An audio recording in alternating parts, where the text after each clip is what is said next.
Hey, what's going on everybody? Welcome to another episode featuring the Scrappy Boy. And I'm not the Scrappy Boy. This is the Scrappy Boy, dubbed Scrappy Boy because it's made out of a ton of scrap parts, a scrap engine from an Explorer, a scrap transmission from a Mustang, a scrap differential from another Explorer, and a bunch of scrap pieces to make a bunch of brackets and whatnot. But like I said in the last video, we are going to be hauling ass for these next couple days in order to hit our goal of making this thing run and drive before the end of March, which is in like 9 days. So let's get going. Previously, we had laid a nice coat of epoxy primer on the engine bay surface so we can bolt everything back in and not have to worry about it raining again and causing corrosion. It laid out really nice, but now this means that we can bolt all the suspension back on. And speaking of suspension, this is pretty interesting. This car has not seen a mile of road, and look at the condition of these ball joint boots. It's completely torn. When we first installed them, I did notice they were kind of drying up early on, but damn, these last as long as a fresh banana. Would I still drive it like that? Yeah, but I'm a degenerate. I'm gonna clean up these threads because with all the sandblasting and sanding we've been doing, it's gotten pretty gunked up in here. And it doesn't help that it's covered in anti-seize because it just makes it extra sticky. All this anti-seize, I'm gonna end up looking like the freaking Tin Man from Wizard of Oz. Am I an idiot? Why am I struggling? Oh, there we go. Nice. There's the bolts I need. Oh no, we're gonna scratch the paint. Previously, I had removed the entire control arm assembly as a whole with the tire and everything and brakes on it. And I wonder if it'll go back on the same way. Everything sounds really crunchy and I'm not liking it. We're likely going to scratch up the surface here that we just primed, but I mean, it's gonna get scratched anyway. Don't care.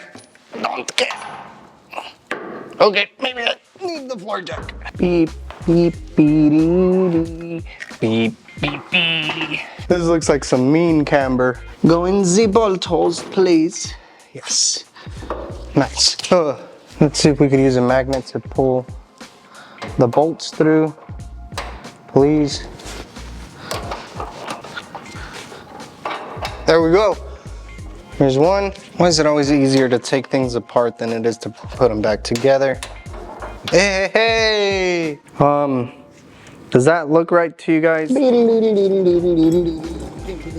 Probably not the best idea for me to be directly under it, but we have to do what has to get done. We're getting somewhere. We are getting somewhere over the rainbow. You tell me, does it look like a car yet? Why is this little spigot not coming out? Nice. Nice. We put the bushing, the collar, the nut, the lock nut. Is there any people from Germany watching? I'd love to know. And if there is, please, I'm not making fun of your accents. I'm Italian one day. Oh. Well, the car almost toppled. And here's where the alignment changes come into play. We have caster this way, we have camber this way.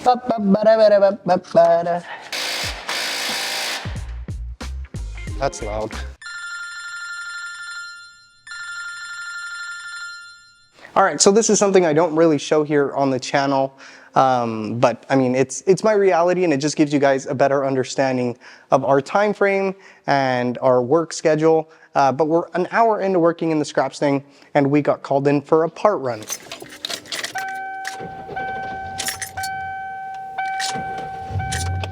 But yeah, contrary to popular belief, I'm not a full-time YouTuber.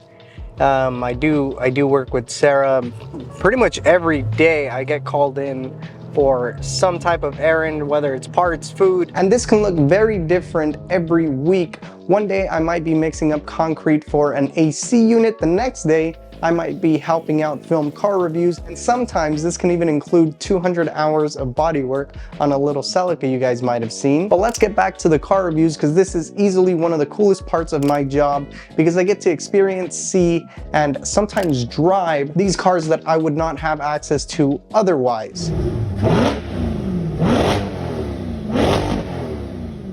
And sometimes while we're out and about filming these cool cars, we might run into something interesting. Over there. Is that one of your friends? Oh, that's a bull. And when we're not out cow spotting, we are instead mobbing through the desert, which is my least favorite because I get covered in a fine dust. That brings us to my favorite, which my favorite time was the day I got to drive the Acura TLX. Oh my goodness, that car was beautiful, luxurious, and fast. And then we get back to the HQ, which is where she'll tell me how much my generation sucks and try to convince me to watch The Terminator. But it's all good because I'm too busy munching on the boba and lunch she buys us after every shift. Alrighty, so package number 1 is secured. We got some acai bowls and some juice. Package number 2 secured. You like one of those vlogger peoples? See, the plus side to this detour is, well, I get an acai bowl. I got Sarah's without granola because she's allergic to gluten and days off. My next task is to turn this 1 washer into 5 washers, and then we could head back to the stable. But while I'm at it, I might as well pick up some lunch for my wife. But at least we can finally get to work.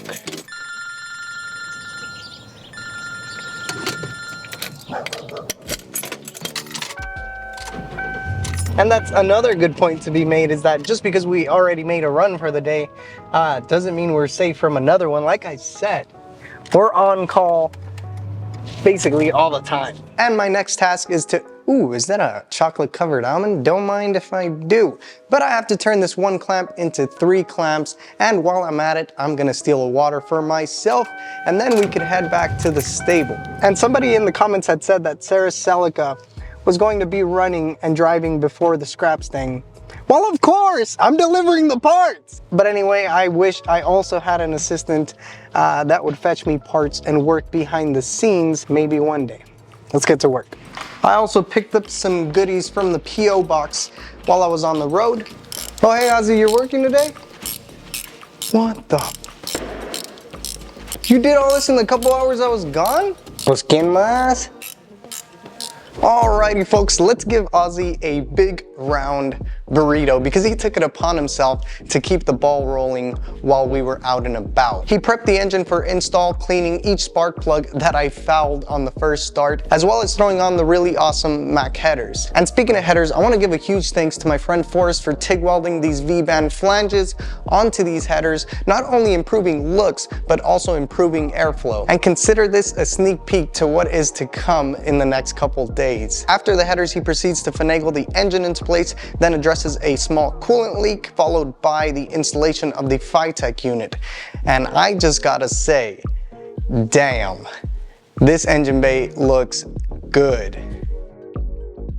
Holy cannoli, guys. Let's drop Ozzy a huge freaking like for picking up our slack because he just catapulted us miles forward in terms of progress. I mean, look, he even cleaned up the wiring harness in here. It looks nice. Okay, I take back what I said about wanting an assistant because clearly we have somebody here watching our back. Again, let's leave a good thumbs up for Ozzy. Wow, dude, thanks again. Pero también quiero un aumento de sueldo. Let's go unbox this. So on the way home, I stopped at the post office, and here is the address. Don't worry, you're not gonna find me there. You're just gonna find the mean post office lady. And yes, she is mean. She's been mean to both me and my wife. Oh. I know there's French people that watch this. By the way, I love France. Been there a couple times. Guys, holy freaking cannoli. Wow, that red looks good. Look how deep and vibrant that red is. Wow. I like that. Yo, shout out to Michael Sanchez. Once again, holy crap, this is awesome. Now we could remove the trusty microfiber.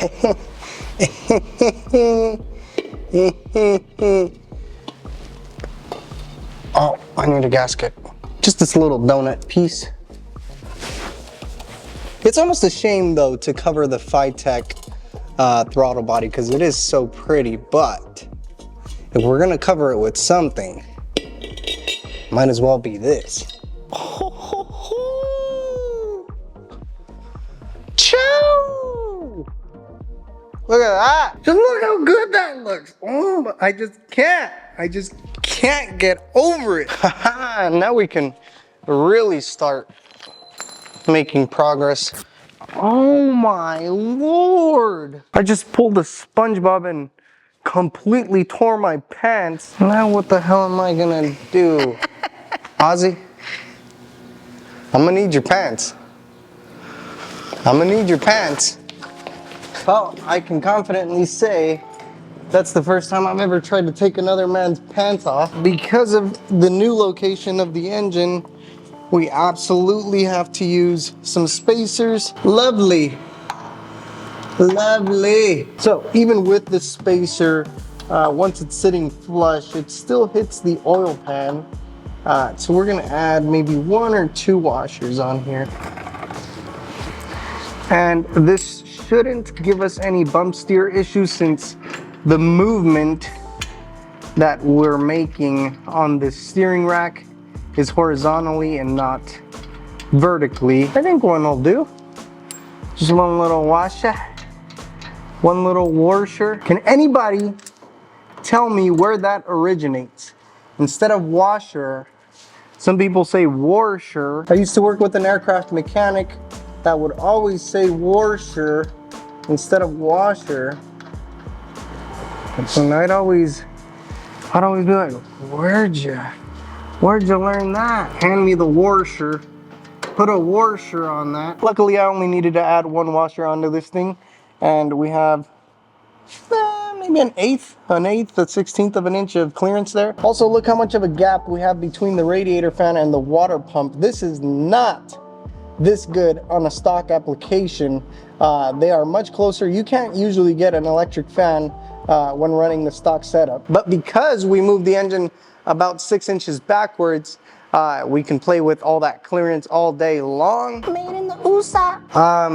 Actually, I have to take it back out because these tie rod ends, or not the tie rod ends, but the rack itself has to be shortened. And we're gonna leave the nut on here. We'll explain why in a sec. But look, at least these boots aren't tearing like the ball joint boots. Again, the instructions state to cut 5/8 of thread on the rack. Oh my God, he's gonna cut into a steering rack? Yes, or as Michael Sanchez would say, oh my God, is that pumpkin spice? oh, my crotch is burning. My crotch is burning. It's probably because I'm wearing Ozzy's pants. And I like to file the ends. Then we left the nut on here, so the nut itself will act as a thread chaser. The angle grinder probably messed with those. Oh look, it's actually not bad. Just the file alone. This is roughly how much we cut off. Kind of reminds me of you, Ozzy. Somos la misma persona, pendejo.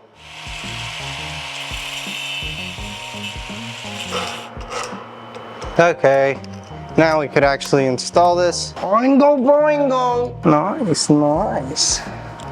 I like. So the reason behind cutting these was once we have our tie rod ends on here, with its normal length, they were too pushed out, meaning the toes, the wheels had too much toe outwards, but cutting that 5/8 brings it back in and gives us a better alignment range. And that is specific to this kit because I got the one with the narrow control arms and they're narrowed 5/8, so therefore the rack had to be cut 5/8 on both sides. And if that doesn't make sense to you, then that's okay because I'm only telling you what the instructions told me. And with that out of the way, ladies and gents, ladies and germs, in my hands, I hold what I believe to be one of the most important parts of any project. It makes or breaks the interior, and it gives the car its character, the steering wheel.